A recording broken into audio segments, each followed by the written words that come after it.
Now, as we've learned on Sunday from Pastor Thornton, he actually really hit a very key point. He talked about what our will is to be. Like what the heart really means when God says that David was God after his own heart. All right?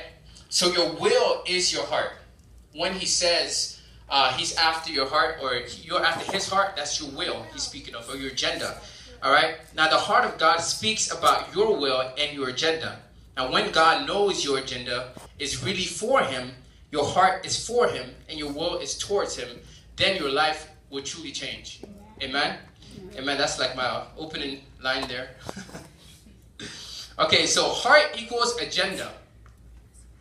Heart equals agenda. Now, the underlining intention, the agenda means the underlying intentions or motive of a particular person or group. That's what agenda means. So when somebody says, what is your heart? I don't know your heart. Or I don't know exactly what your motives are. That's what he's talking about, your intentions. What are the reasons why you're doing something? I think we need to turn this down a little bit. What is the reason why you're doing something? All right. So to understand how one goes after God's heart, let's look at how it looks like to not go after God's heart. And the first person we have is our own brother Saul. All right.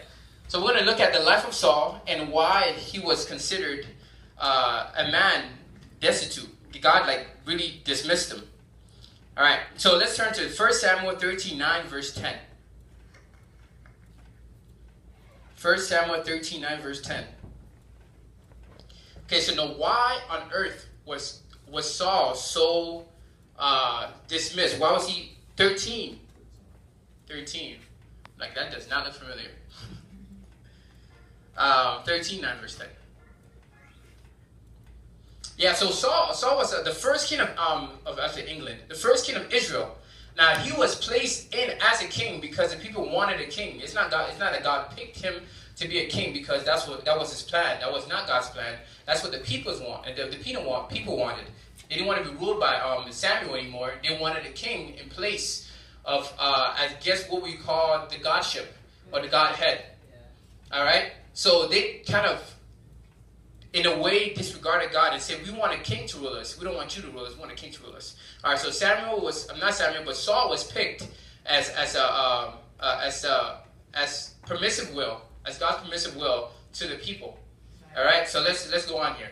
13 verse 9. And Saul said, "Bring hither a burnt offering to me, and a peace offering." And he offered the burnt offering. All right. Okay. Now here's the first mistake that Saul made. 1. Saul was not a priest. If you are not a priest, you cannot offer a burnt offering. All right? So his first thing was, his first thing was actually not waiting on God, not waiting for his prophet to come. Amen? Hence, he had no faith in God. All right? So right here it says that Saul said, "Bring hither the burnt offering to me, and peace offering," and he offered the burnt offering. Now, if we go back to verse 8, we'll see why it was a direct disobedience to God's prophet. All right, it says here, "And he tarried 7 days according to the set time and that Samuel had appointed. But Samuel came not to Gilgal, and the people were scattered from him." I think we need to go back a little further. Let's go to verse 7. Go to verse 6. Go to chapter 1. Verse 1. I thought I wrote it down, but apparently I didn't. Oh, it was chapter 10, verse 8. My bad. Chapter 10, verse 8. 1 Samuel chapter 10, verse 8. Okay, and it said, "And thou shalt," this is Samuel telling Saul what to do. "And thou shalt go down before me to Gilgal, and behold, I will come down unto thee to offer burnt offerings, and to sacrifice sacrifices of peace offerings. 7 days shalt thou tarry till I come to thee and show thee what thou shalt do." How many days? 7 days. 7 days. 7 days. Now check out what Saul does. All right. Let's go back to verse 8 of chapter 13.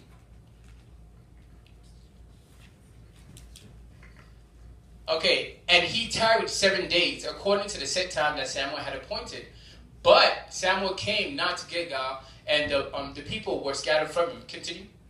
And Saul said, bring hither the burnt offering to me, and peace offering. And he offered the burnt offering. Mistake. Can you continue? And it came to pass that as soon as he made an end of offering, the burnt offering, behold, Samuel came, and Saul went out to meet him, and he might salute him. All right, so from here, on the 7th day, Saul got hesitant. He's like, where's this guy? Where's this guy? But Samuel told him that 7 days shall you tarry. Was the 7th day finished? He was not. And he gave an offering on the 7th day, which means that Samuel came when he was supposed to. It's just that he couldn't wait any longer, because he's like, I guess he assumed that Samuel would be there in the morning when he woke up on the 7th day. But that was not the case. And because of his impatience, because of his lack of faith in God, because at this point, people were starting to mumble and saying that, where's Saul? Because I'm assuming he gave him a speech as to what was going to happen. We're going to wait for 7 days, and we're going to pray, and then we can go against the Philistines. Because at this time, they were fighting against the Philistines. And the Philistines, they were a much bigger army, much larger army. So they're in their mind, they're like, let's go attack, so that they don't have time to gather their troops. That's their mind. That's a carnal mind. But the thing is, all of Israel's battles, they depended on God. So why try to use your own strength now? Wow. Right. So Saul tried to use his own strength, and this is what happened to him. And Samuel said, what hast thou done? And Saul said, because I saw that the people were scattered from me, and that thou camest not within the days appointed. Yes, he did. Yes, he did. And that the Philistines gathered themselves together at Michmash. Weird name. Therefore said I, the Philistines will come down upon me to Gilgal, and I have not made supplication unto the Lord. I forced myself, therefore, and offered a burnt offering. Okay, so right here we see that he's making excuses from the get-go. He doesn't take like our friend David. He says that, I made a mistake. He repents of his sins. But Saul here doesn't do that. He takes into account that, the people were against me, and the Philistines were coming.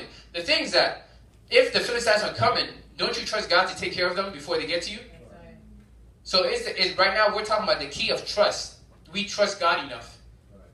Do we trust God enough? How many times have we made haste to do something before it was the appointed time? That's a question to everybody. How many times have we made a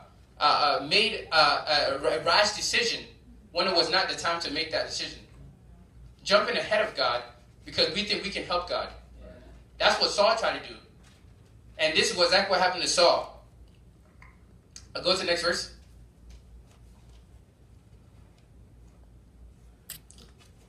And Samuel said to Saul, thou hast done foolishly. Did I read this already? No? Thou hast done foolishly. Thou hast not kept the commandments of the Lord, which he commanded thee. For now would the Lord have established thy kingdom upon Israel forever. So he failed the test. That was the test of patience, the test of trust. That's like a lot of tests in one, and he failed it. All right, now let's go to 2 Samuel 24, verse 25. Now David did a likewise incident. He offered sacrifice unto the Lord. But let's find out why David was not recommended, but Saul was. Okay, and David built there an altar unto the Lord, and offered burnt offering and peace offering. So the Lord was entreated for the land, and the plague was stayed from Israel. All right? So right here, David's not a priest. Was David a priest? He was. Well, no, David was not a priest. Priest, right? Yeah. He's not a priest, okay? So he had no right to offer offerings unto God. He was not like that type of priest. He was a king. All right. Now this is the reason why he was not He was not reprimanded for his actions. Let's go to 24 verse 18 and 19.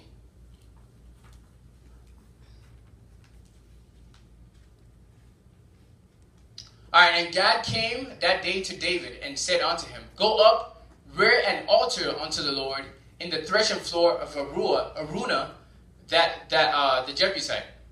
And David, according to the saying of Gad, went up as the Lord commanded. Notice that the Lord has commanded David to do so. He did not just go up and do it because he wanted to, or time was like running out. He did it because the Lord commanded him to. Yeah. David follows the words, the order of God, yeah. And not the rash attitude of the situation or the moments. Right. Amen. Because at this point they were in dire trouble. There was plague going on because I think Israel did something, and then God was punishing them. Oh yeah, okay, that's what it was. When David asked.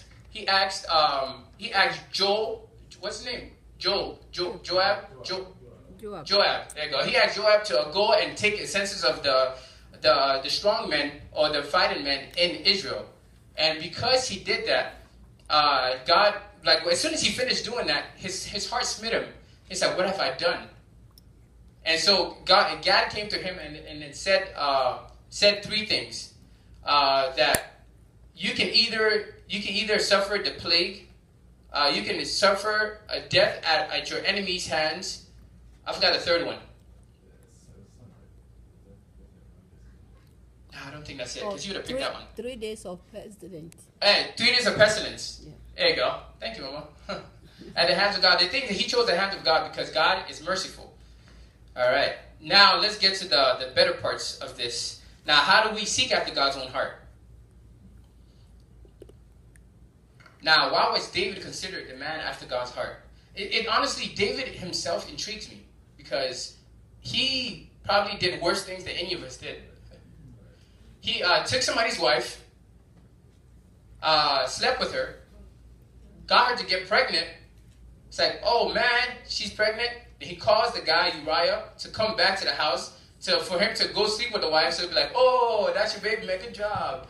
But that didn't work because he didn't want to do it. He was a very good servant. He's like, why my fellow army men are fighting in battle, I cannot go home and then have fun with my wife. So he slept at the door of the castle, and in the morning he went home. He went back to the battle. So that plan failed. So David's like, okay, we have to do something to rectify the situation. So he gave him the person that he's going to kill. He gave him a note saying that go give this to Joab to deliver to Joab. The note said that to put the person carrying the thing, Uriah,